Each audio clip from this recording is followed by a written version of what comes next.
आज हम एक ऐसे दृश्यम की खोज करेंगे जिसका जिक्र पुराणों और ग्रंथों में है, लेकिन हिंदुस्तान के कोने में आज भी उससे जुड़ी एक निशानी दिखने का दावा किया जाता है। जहां वो सतरंगी निशानी दिखती है, वहां पहुंचने में रूह कांप जाती है। बस इतना समझ लीजिए, बादलों की सल्तनत में घुसकर तूफानों से मुकाबला करके उस निशानी को कैमरे में कैद करना था। लेकिन आप तो जानते ही हैं, जहां दृश्यम वहां हम। तो चलिए देखते हैं इंद्र के वज्र से जुड़े एक अद्भुत दृश्यम के रोमांचक खोज की कहानी।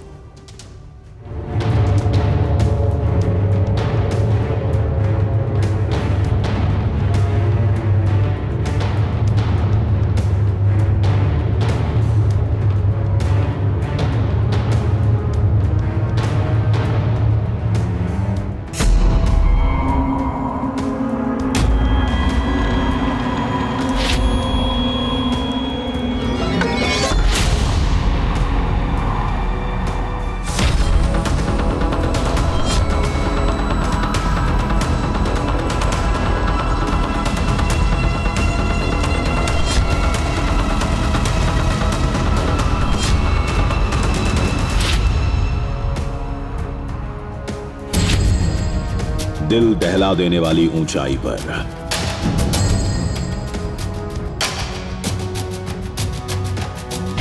बादलों के साम्राज्य में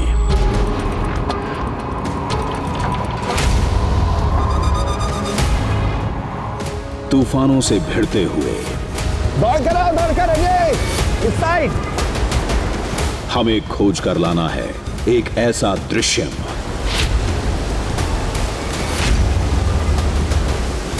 जिसे केवल पौराणिक ग्रंथों में पढ़ा गया है। बहुत परेशानी हो रही है, कैमरा साफ करके देखना पड़ेगा। लोग उसे कहते हैं इंद्र वज्र।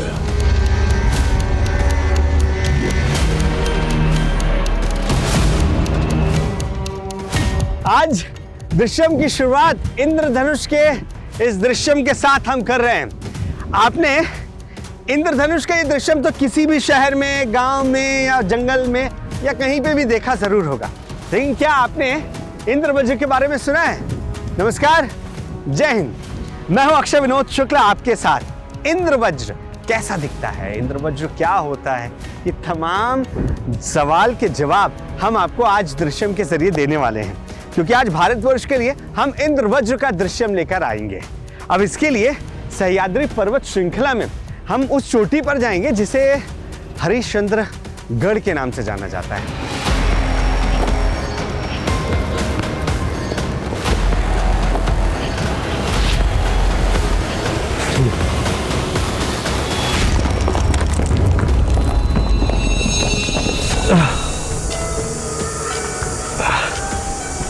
हर कदम आपके लिए बड़ा खतरा पैदा कर सकता है।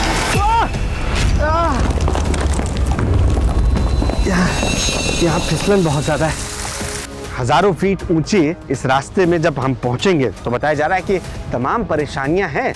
बारिश लगातार आपकी परेशानियों को बढ़ा रही है, लेकिन हाँ, वहां पहुंचने के बाद जो देखने को मिलता है वो कहीं और नहीं मिलता है।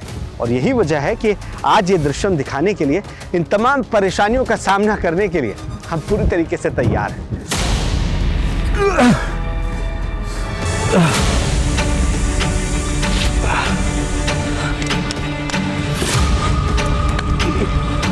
यहाँ से गिरने का मतलब है आप नीचे कई सौ फीट गहरी खाई में गिर जाएंगे। तो आइए भारतवर्ष के लिए लेकर आते हैं वो दृश्य जो सिर्फ हरिश्चंद्रगढ़ से नजर आता है, यानी इंद्रवज्र, जिसे देखने के लिए मैं तो एक्साइटेड हूं और ऐसा लग रहा है कि एक सेकंड की देरी करना भी अब गलत होगा। तो जल्दी से जल्दी बढ़ते हैं।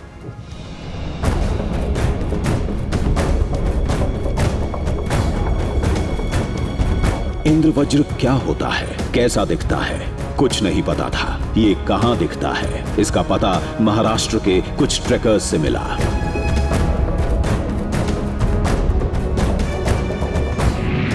महाराष्ट्र में पुणे से करीब 125 किलोमीटर दूर एक गांव है खीरेश्वर। जहां एक पहाड़ हरिश्चंद्रगढ़ की चोटी पर इंद्रवज्र का दृश्यम दिखता है।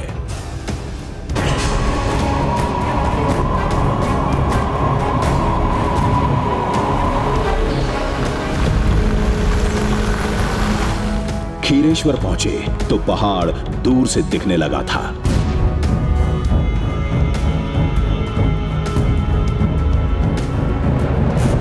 विशाल भुजाओं वाला आसमान चूमता शिखर, चोटी पर बादलों ने डेरा जमा रखा था।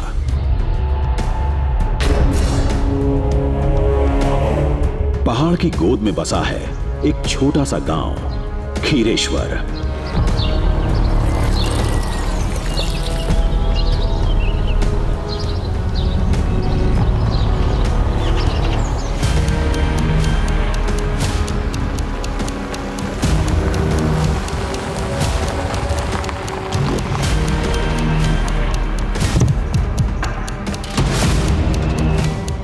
गांव पहुंचे तो एक ही सवाल था, ये इंद्रवज्र क्या होता है?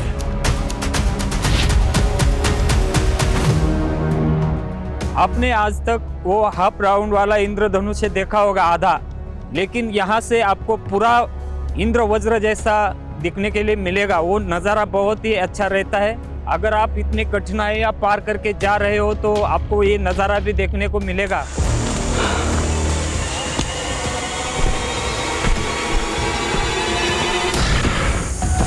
अभी बारिश की वजह से ना वो जो रॉक पैच है वो ज़्यादा ही ये रहेगा, स्लिपरी रहेगा, तो ज़्यादा दिक्कत होगी आपको ऊपर चढ़ने में। इतना खतरनाक इलाका है कि सब सीधे नीचे जाता है, वो देखिए। कई कई जगह पे तो बहुत डिफिकल्ट है एकदम कि गिरने के बाद बचने के नामुमकिन है एक्चुअली। अरे मैं गिर जाऊंगा भाई, जल्दी आओ जल्दी।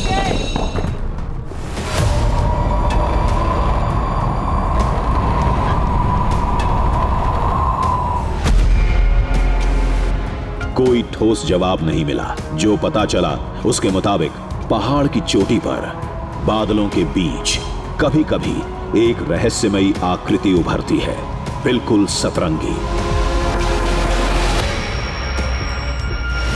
एक खास चमक के साथ कुछ देर दिखती है, फिर अचानक गायब हो जाती है। हमें लगा गांव वाले इंद्रधनुष को ही बढ़ा चढ़ा कर पेश कर रहे हैं, तो लोगों ने कहा इंद्रधनुष धनुष के आकार का है, इंद्रवज्र गोल होता है।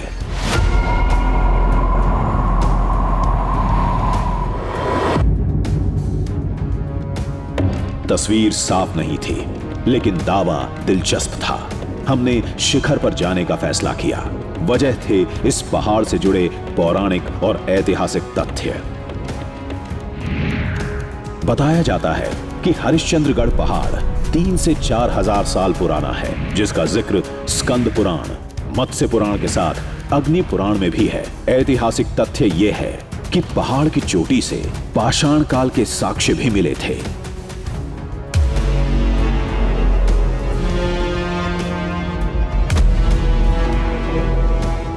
ये जो पहाड़ आप मेरे पीछे देख रहे हैं, हमें इस पहाड़ के ऊपर चढ़ना है और इस पहाड़ की दूसरी तरफ जो हिस्सा है, दरअसल वो हिस्सा बताया जाता है जहाँ पर आपको इंद्रवज्र नजर आता है, जिसकी कहानियाँ जुड़ती हैं स्कंद पुराण से। ना सिर्फ स्कंद पुराण से, मत्स्य पुराण से, और इसके अलावा कई पुराणों में इस पहाड़ का और उस स्थान का जिक्र है। फिलहाल जैसे जैसे धूप बढ़ रही है, थोड़ी खुशी है कि हम पहुंच जाएंगे। बारिश हमारा रास्ता नहीं रोकेगी।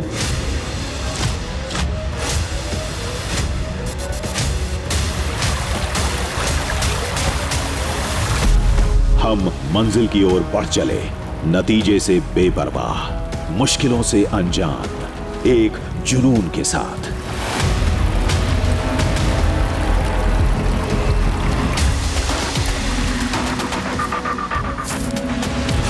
5000 फीट की चढ़ाई करनी थी। इंद्रवज्र दिखने का भरोसा भी नहीं था। फिर सोचा, कोशिश करने में क्या हर्ज है, पौराणिक जगह है, क्या पता कोई नया दृश्यम ही हाथ लग जाए।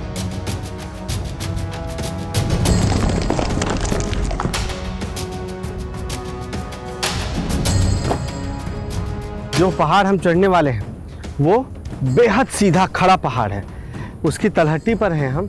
और देखिए एलिवेशन यहाँ से शुरू हो चुका है, जो बताता है कि आगे सफ़र कितना मुश्किलों भरा हो सकता है।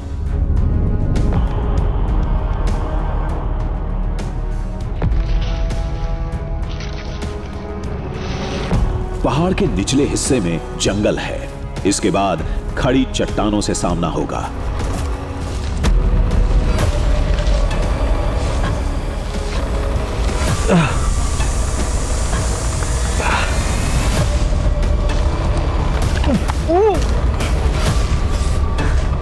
पहली चुनौती इस जंगल को पार करना था।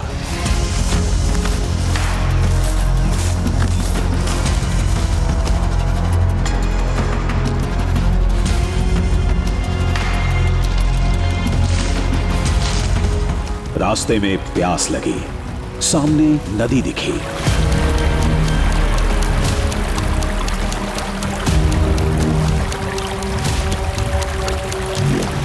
पानी पीने के लिए झुके, तभी पानी में कुछ दिखा।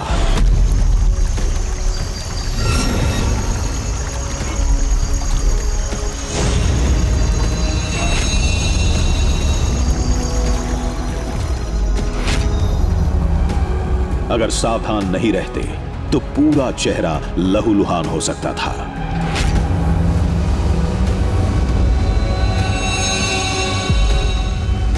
ये नन्हा साथी यहाँ पर इंतजार कर रहा था और इसका डंक आपको घायल भी कर सकता है, इसलिए आपको संभल कर पकड़ने की जरूरत है ताकि ये आपको अपने डंक से घायल ना कर दे।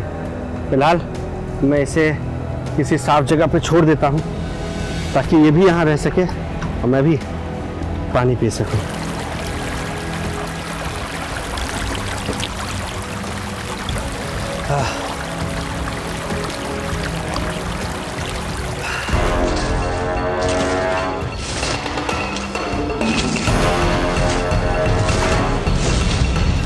कदमों के साथ मुश्किलें भी बढ़ती जा रही थीं। कुछ देर बाद हम जंगल के घने इलाके में थे।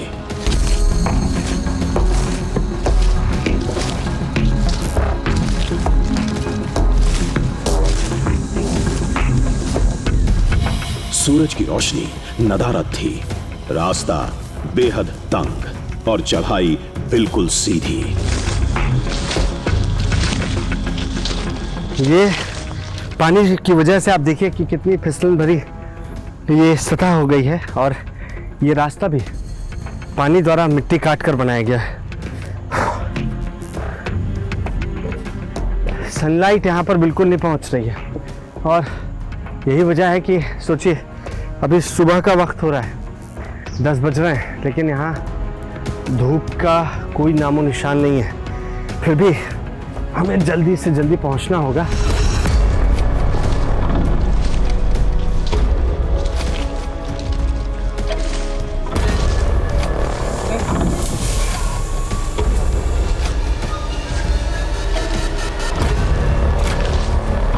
आगे रास्ते पर एक पत्थर लगा था जिस पर बाघ जैसी आकृति बनी थी। पता नहीं इसका क्या मतलब था। जंगल में पूछते भी तो किससे। बाघ के निशान ने चिंता बढ़ा दी थी, लेकिन इंद्र वज्र के दृश्यम को पहली बार टीवी पर दिखाने का हौसला खौफ पर हावी था।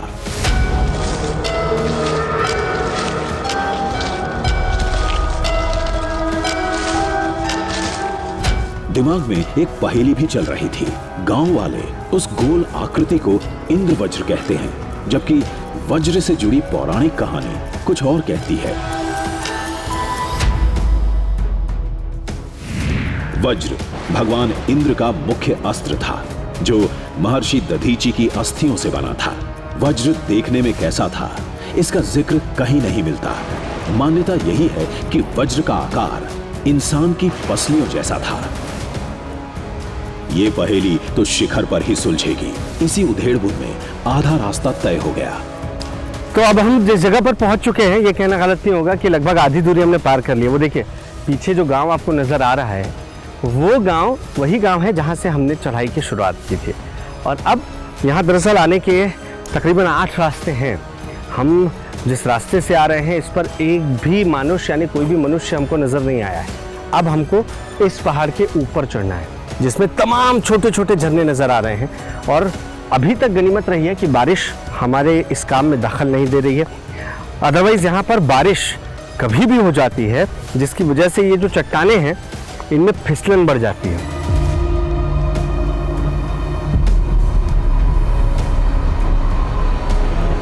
जंगल पीछे छूट गया, सामने ऊंचा पहाड़ था। असल चुनौती की घड़ी करीब थी।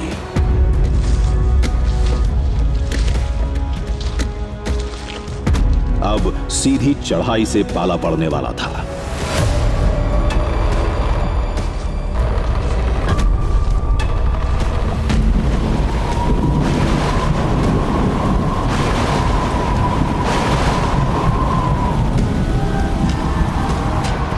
कुदरत ने मुश्किल और बढ़ा दी। बारिश में पहाड़ चढ़ना मतलब मौत को दावत देना।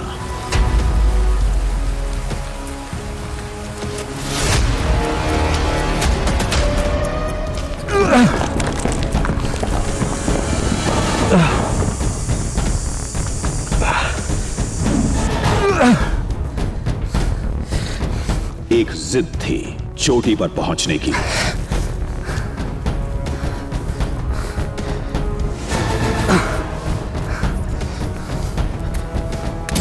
जुनून था इंद्र वज्र के दृश्यम को दुनिया को दिखाने का।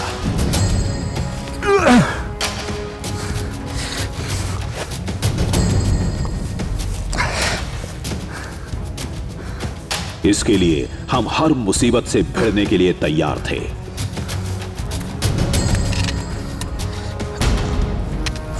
ये जो पेड़ है ये मेरा सहारा बेशक है, लेकिन ये उतना मजबूत पेड़ नहीं है।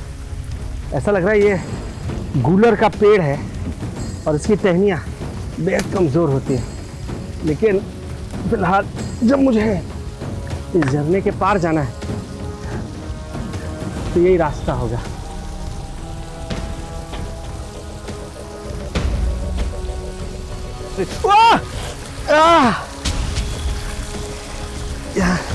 यहाँ फिसलन बहुत ज़्यादा है। ये सबसे बड़े खतरे की घंटी है।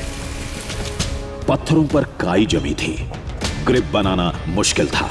बारिश ने फिसलन और बढ़ा दी थी।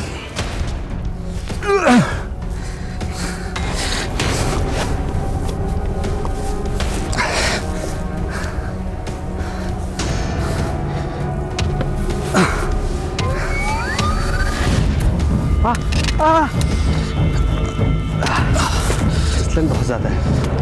ये काई ऐसी काई से भरी चट्टान जहाँ पर आप अगर थोड़ा भी फिसले तो आपको वही हश्र होगा जो इन पत्थरों का हो रहा है।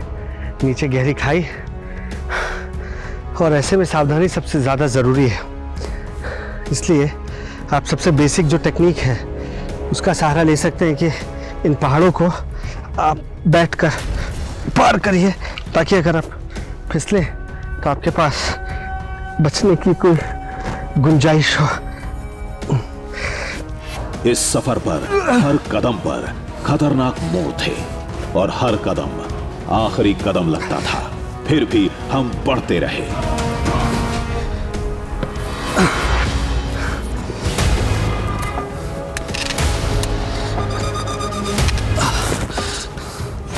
लेकिन एक मोड़ पर रफ्तार थम गई।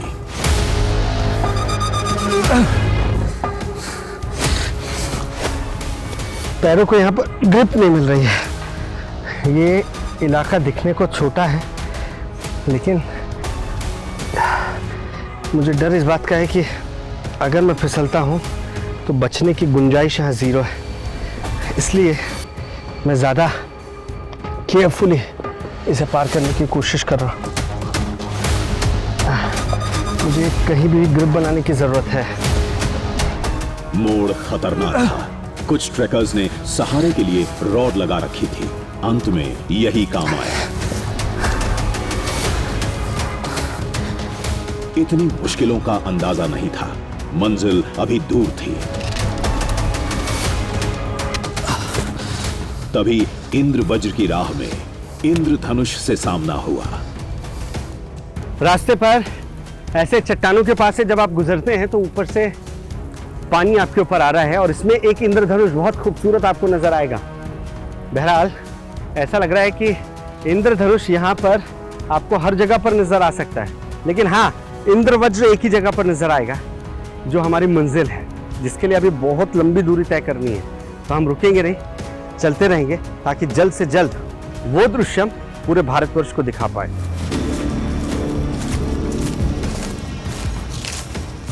धूप और बारिश मिलते हैं तब इंद्रधनुष बनता है। ये इंद्रवज्र कैसे बनता है? क्या वो वाकई गोल होता है? लोग उसे इंद्रवज्र क्यों कहते हैं?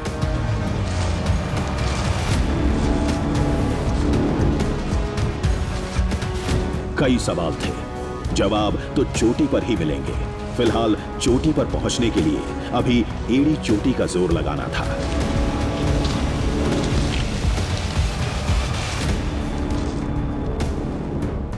अब ये जो पूरी क्लिफ आप देख रहे हैं ना, पानी लगातार बह रहा है और बारिश अगर हो जाए तो ये झरने का रूप ले लेगा, लेकिन हमको चढ़ना इसी से है।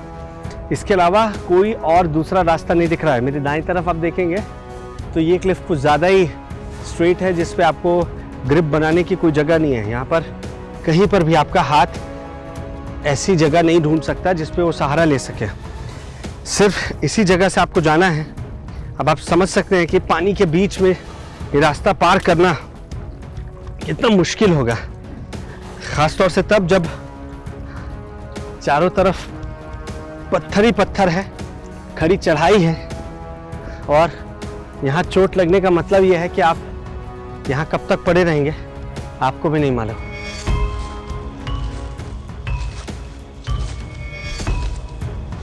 एक कदम भी गलत पड़ने का मतलब सीधे मौत की खाई में, लेकिन हमारी निगाहें चोटी पर थीं।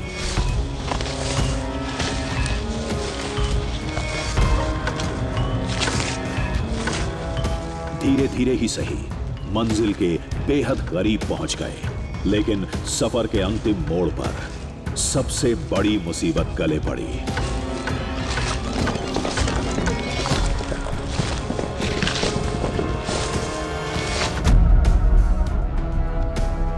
सामने जिंदगी और मौत के बीच महज एक पतली पगडंडी थी।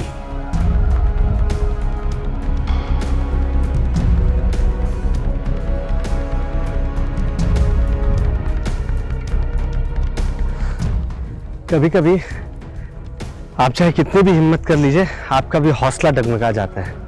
ये वैसी ही जगह मुझे लग रही है जहां पहुंचने के बाद मुझे डर ज़्यादा लग रहा है, और उसकी वजह साफ है कि यहाँ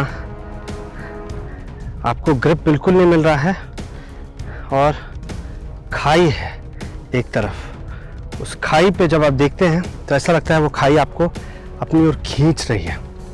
यही वजह है कि इन चट्टानों का सहारा लेकर धीरे धीरे आगे बढ़ने की कोशिश कर रहे हैं, और एकमात्र रास्ता यही है।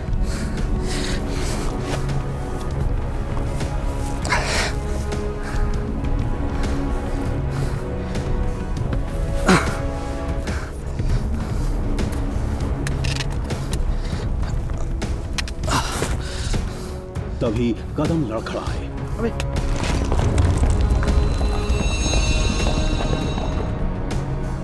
पल में आंखों के सामने से मौत गुजर गई।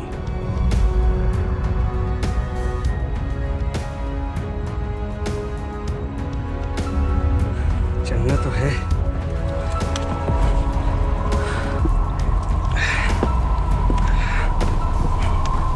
किसी तरह इस अंतिम बाधा को पार करने में कामयाब रहे। जब ये हिस्सा मैं पार कर रहा था तो मेरी जो राइट थाई है उस पर मुझे क्रैम्प महसूस हुआ, जिसकी वजह से इस छोटे से हिस्से को भी पार करना बहुत मुश्किल हो रहा था।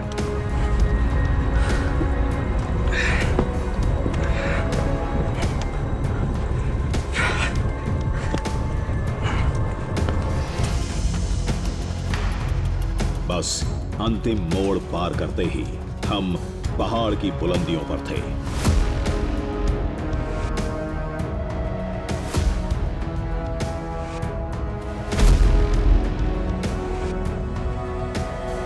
जहां का नजारा अपने आप में एक दृश्यम था।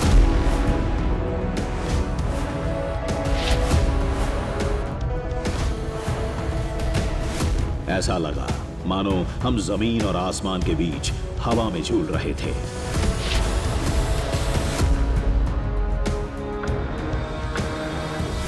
ऊंचाई करीब 5000 फीट से भी ज्यादा।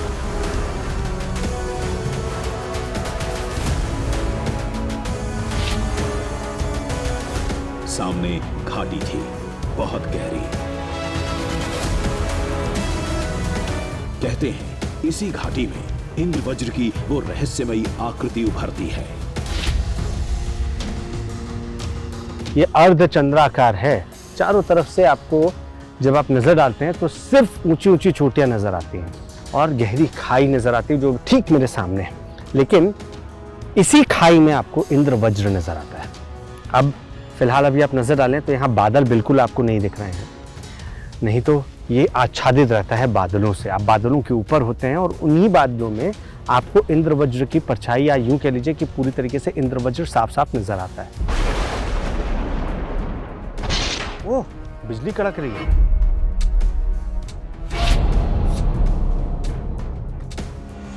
वो गोल होता है, इंद्र के वज्र के आकार का होता है, जिसमें कई रंग दिखते हैं। इंद्र वज्र को लेकर कई किस्से सुन चुके थे, अब देखने की बारी थी।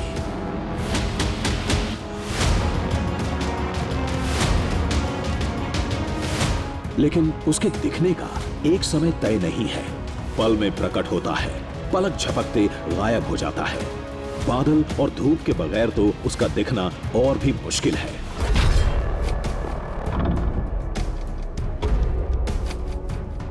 लिहाजा अभी उम्मीद बहुत कम थी। कुछ देर के लिए घाटी से नजर हटाई तो आंखों के सामने एक चोटी, गुफा और मंदिर था। मैं जिस पॉइंट पर खड़ा हुआ हूं, यहाँ आप महाराष्ट्र की सबसे ऊंची चोटियों में से एक यानी तारामती चोटी, उसे आप देख सकते हैं। ये महाराष्ट्र में 6वें नंबर पर आती है अगर ऊंचाई की बात की जाए। अब आप अंदाज़ा लगा सकते हैं कि हम जिस सफ़र की शुरुआत खीरेश्वर गांव से कर चुके थे, उससे शुरू करने के बाद हम किस ऊंचाई पर पहुंच चुके हैं।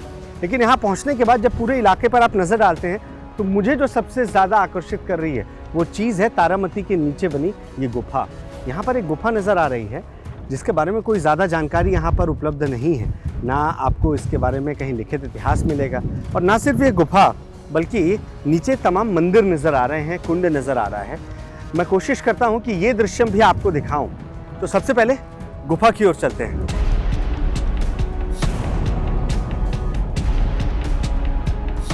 मंदिर और गुफा के लिए नीचे जाना था। कमर पर रस्सी बांधी और उतर पड़े 200 फीट गहराई में।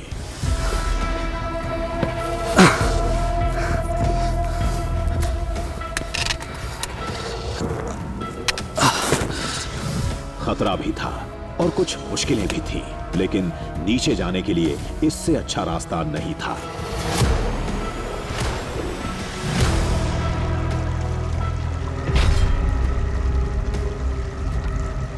गुफा और मंदिर यहां कब से हैं, इसकी कोई जानकारी नहीं मिलती।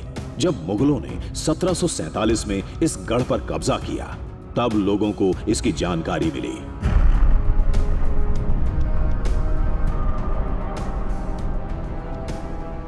माना यही जाता है कि मंदिर दूसरी शताब्दी में बनाया गया, जबकि गुफा पाषाण काल की है, जिसे 6ठी शताब्दी में कलचरी राजवंश के राजाओं ने तराशा था। ये वाटरफॉल और उसके पास ये गुफा वाकई बेहद खूबसूरत गुफा है। और ख़ास बात ये है कि ये पूरे पहाड़ को काटकर बनाई गई है। ऐसा नहीं है कि पत्थरों को बीच में जोड़ा गया हो।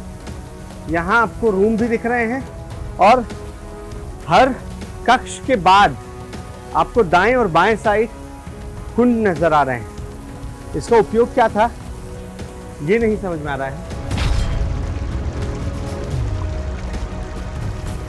गुफा का इतिहास 6ठी शताब्दी का है, लेकिन इसकी पौराणिक कहानी इंद्रदेव और उनके वज्र से जुड़ती है। कहते हैं महर्षि दधीचि से वज्र हासिल होने के बाद इस चोटी पर इंद्र भगवान ने एक दैत्य का वध किया था। जब दैत्यों का राज खत्म हुआ तब इन गुफाओं में तपस्वी पहुंचने लगे थे। यहाँ पर कुछ कलाकृतियां हैं जिसको पढ़ पाना हमारे लिए मुमकिन नहीं है, लेकिन हाँ ऐसा लग रहा है कि एक तरफ कुछ महिलाएं बैठी हुई हैं, दूसरी तरफ पुरुष बैठे हुए हैं। और पहली बार में यहाँ जो 3 छेद बनाए गए हैं चबूतरे पर, इसे देखकर ऐसे ही लगता है कि ये या तो पूजा का स्थल रहा होगा जहाँ आप अभिषेक करते थे, उसका जल यहाँ इस कुंड से होता हुआ बाहर निकल जाता है। गुफा में कई खोह थे, हर कोने में झरने का पानी पहुंचे, इसका पूरा ख्याल रखा गया था।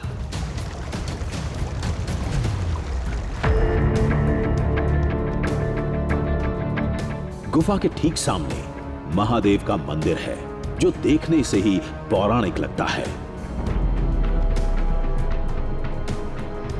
गर्भगृह में एक भव्य शिवलिंग है, काफी पुराना, जो हर वक्त जल में डूबा रहता है।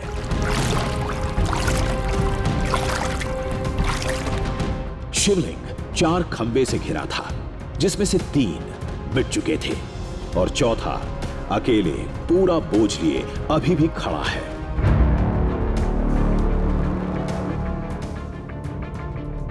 ये एक पहेली है जिसे सुलझाने के लिए लोग एक मान्यता की मदद लेते हैं। यहाँ जो तमाम लोग हैं वो मानते हैं कि ये जो 4 खंबे हैं 4 अलग अलग युगों को दर्शाते हैं। देखिए ये खंबा पूरी तरीके से खड़ा हुआ है, जबकि आप बाकी जगह जाएंगे तो आपको नजर आएगा कि ये खंबा लगभग 1/3 बचा हुआ है, जबकि इसके पीछे कोई जो खंबा था वो पूरी तरीके से अब क्षतिग्रस्त हो गया है, टूट गया है। जबकि वो खंबा सामने की ओर जो पड़ता है वो खंबा भी थोड़ा सा उसका अंश आपको नजर आता है। अब माना यह जाता है कि जैसे सतयुग, त्रेता युग, द्वापर युग ये खत्म हो चुके हैं, तो एक एक युग के खत्म होने के बाद एक एक खंबे यहां खत्म होते गए, नष्ट होते गए। और अब आप जब कलयुग में हैं तो ये खंबा पूरी तरीके से यहां ठोस बना हुआ है, और जिस दिन ये खंबा टूटेगा उस दिन माना जाएगा कि प्रकृति का अंत है।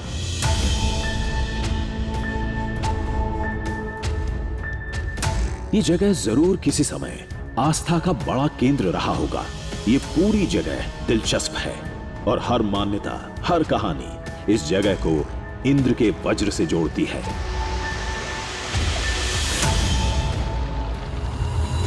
इससे हमारा भरोसा और पक्का हो गया। इंद्र वज्र को देखने की दिलचस्पी बढ़ती जा रही थी।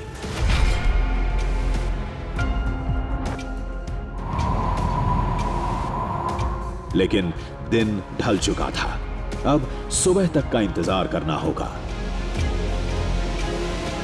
शाम का वक्त हो चुका है, लेकिन अभी ऐसी कोई गुंजाइश यहां नहीं दिख रही है कि इंद्र वज्र आपको नजर आ सके। तो हमारे पास सिर्फ एक ही विकल्प बचता है, और वो विकल्प सिर्फ ये है कि हम यहाँ पर आज कैंप करें और उसके बाद सुबह होने का इंतज़ार करें, क्योंकि सुबह एक बार फिर से इन घाटियों के बीच आपको वो नज़र आएगा जो कहीं और नज़र नहीं आता है।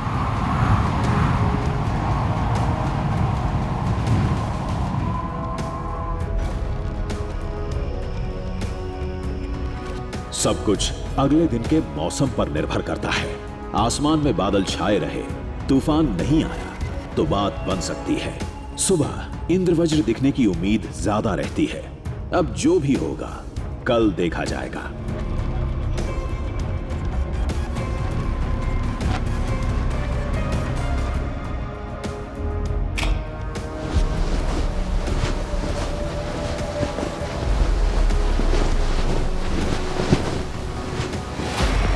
सुबह हालात और बेकाबू हो गए। घाटी धुंध और कोहरे से भरी थी।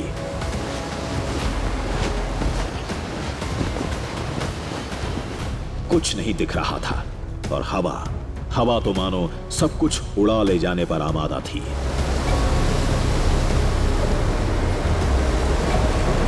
जो घाटी है अभी बिल्कुल नजर नहीं आ रही है, चारों तरफ वो कोहरे से घिरी हुई है।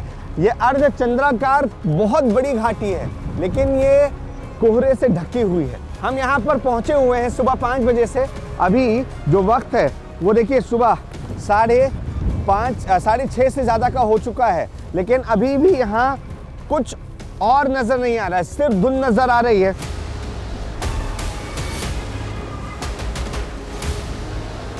लेकिन इस मौसम में इंद्रवज्र दिखने की उम्मीद भी बढ़ जाती है।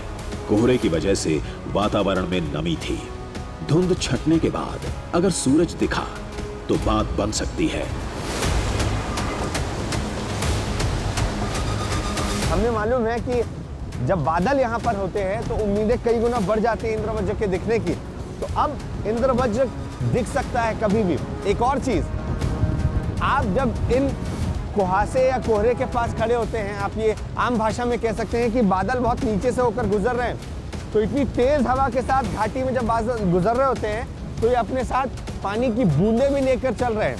वो आपको इस जैकेट में नजर नहीं आएगी, लेकिन नमी इतनी ज्यादा है कि आप पूरी तरीके से भीगा महसूस करते हैं।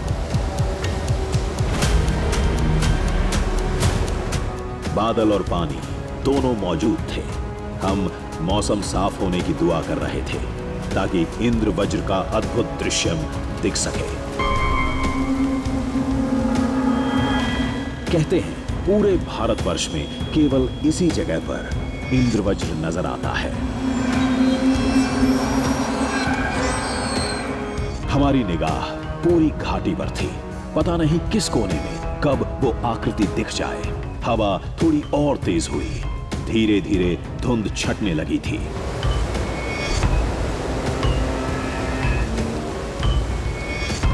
अब उम्मीद देखिए कैसे बढ़ती जाती है। ये तेज हवाएं बेशक आपको परेशान कर रही हो, लेकिन जिस हिसाब से मौसम साफ हो रहा है, आप देखिए चारों तरफ आपको अब पेड़ पौधे भी नजर आ रहे हैं। जो तमाम पीक्स हैं वो अब यहाँ से साफ नजर आने लगे। आप देखिए अब उम्मीद बढ़ रही है कि कभी भी इंद्रवज्र नजर आ सकता है, और हमारी कोशिश यही है कि हम यहाँ पर मौजूद रहें, डटे रहें। मौसम साफ हो रहा था। आसपास की चोटियां दिखने लगी थीं। हवा भी मध्यम थी। सूरज की किरणें खिलने की कगार पर थीं। इन सब का एक ही मतलब है, इंद्रवज्र दिखने का अब पूरा मौका था। इंतजार सिर्फ एक चीज का है जिसके लिए हम यहाँ पहुंचे, यानी इंद्रवज्र। वो कभी भी इस घाटी में नजर आ सकता है क्योंकि धूप खिल रही है, और उसकी परछाई के साथ ही, मतलब आप जब यहाँ खड़े होते हैं नीचे की ओर देखते हैं, तब आपको अपनी परछाई इंद्रवज्र के बीच में नजर आती है। और यही आकृति देखने के लिए हम लगातार इंतजार कर रहे हैं, हम लगातार डटे हुए हैं। कभी भी वो देखने को मिल सकता है, और वो तस्वीर हम आपको दिखाएंगे, आप तक पहुंचाएंगे। केवल उम्मीद थी, भरोसा नहीं। अक्सर मौसम साफ होने के बावजूद इंद्रवज्र नहीं दिखता और लोग निराश लौट जाते हैं, लेकिन हमने उम्मीद का दामन नहीं छोड़ा था। नजरें घाटी पर टिकी थीं। तभी अजय भाग करो, इंद्रवज्र दिख रहा है, दौड़ करो।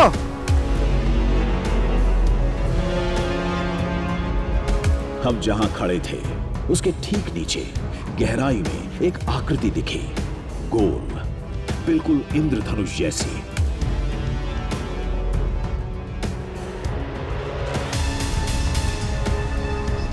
कई रंगों से भरी, यही इंद्रवज्र था।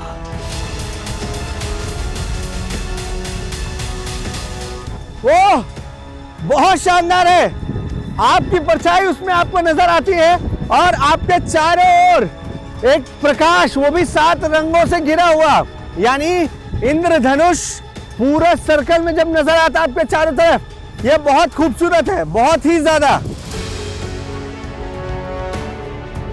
ये एक अद्भुत दृश्य था। इंद्रवज्र के बीच में खुद की परछाई भी दिख रही थी, और अच्छे से देखना चाहते थे, लेकिन आगे बढ़ने में खतरा था। ड्रोन से कोशिश की तो इंद्रवज्र की तस्वीर पूरी साफ हो गई।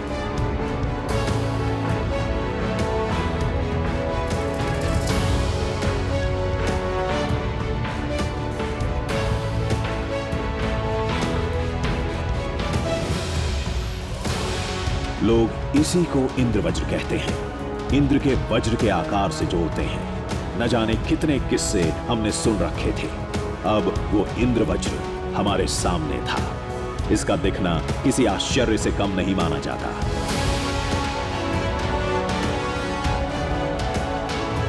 सुबह 5 बजे से हम यहाँ बैठे हुए हैं और तकरीबन 9 बजे का वक्त, जब ये इंद्रवज्र ठीक मेरे सामने है। और वाकई ये बहुत अद्भुत अनुभूति है, क्योंकि आपकी परछाई बीच में पड़ती है और चारों तरफ एक घेरा आपको नजर आ रहा है, और ये भी 7 रंगों का घेरा है। ऐसा लगता है कि जिंदगी के तमाम रंग समेटे हुए ये आपको कोई संदेश दे रहा है। ये आपके हर थकान का जवाब है।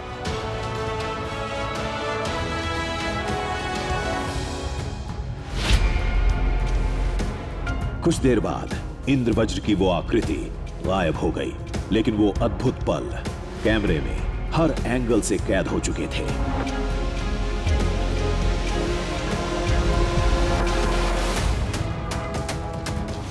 कहते हैं ये इंद्र वज्र पूरे भारतवर्ष में केवल इसी जगह पर दिखता है, हरिश्चंद्रगढ़ के पहाड़ से, इसी पॉइंट पर।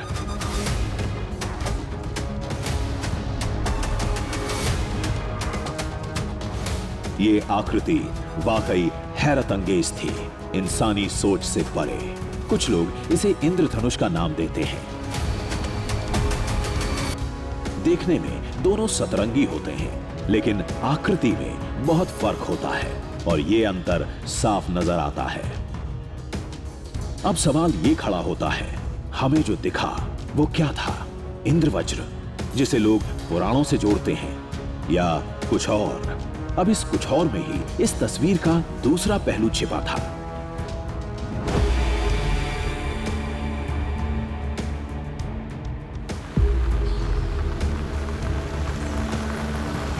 जिसे समझने के लिए हम दिल्ली में एक विशेषज्ञ के पास पहुंचे। उन्हें सारा मामला समझाया, हर तस्वीर दिखाई, और जो बात पता चली उससे हम हैरत में पड़ गए। अगर हम ऊपर जाएंगे और 40 डिग्री नीचे भी हम देख पाएँ, 40-42 डिग्री, हाँ अभी तो हम ऊपर ही देख पाते हैं ना, तो अगर नीचे भी देख पाएँ बादलों में तो वो पूरा का पूरा गोल चक्कर वो ऐसा नज़र आएगा। तो ये कोई अचंभा सा नहीं है, लेकिन चूँकि हम ज़मीन पे रहते हैं और हमेशा वो आधा हिस्सा हम नहीं देख पाते हैं, तो इंद्रधनुष का एक जो हमारे मन में बना हुआ रहता है वो आधे गोले का ही बना रहता है। तो वहाँ पे वो जगह ऐसी बाई चांस ऐसी जगह होती होगी जहाँ से कि वो 40 डिग्री नीचे भी देख पाते होंगे, 40-42 डिग्री नीचे भी देख पाते होंगे। तो वो पूरा का पूरा आसमान अगर आप 40 डिग्री ऊपर और 40 डिग्री नीचे अगर ऐसा आप देख पा रहे हैं तो पूरा गोला नज़र आएगा। जिसे सब इंद्र वज्र कहते हैं, विज्ञान की नजर में यह सर्कुलर रेनबो था, जो एक तरह का इंद्रधनुष ही होता है। जानकारों के मुताबिक इंद्रधनुष का आकार भी गोल होता है, लेकिन जमीन से वो आधा ही दिखता है।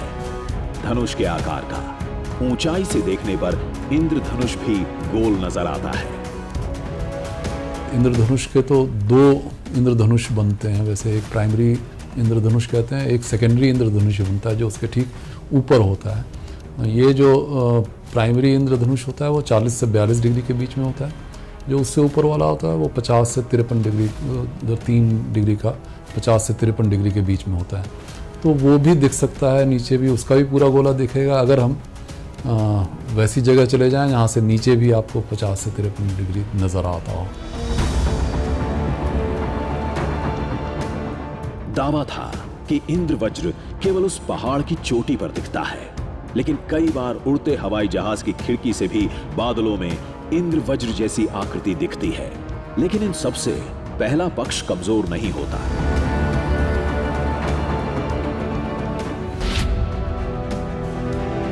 हरिश्चंद्रगढ़ की चोटी, वहां से दिखने वाला नजारा, और सुबह के वक्त घाटी में नजर आने वाली सतरंगी छटा, ये सब उस जगह को, उस नजारे को बनाते हैं एक दृश्यम।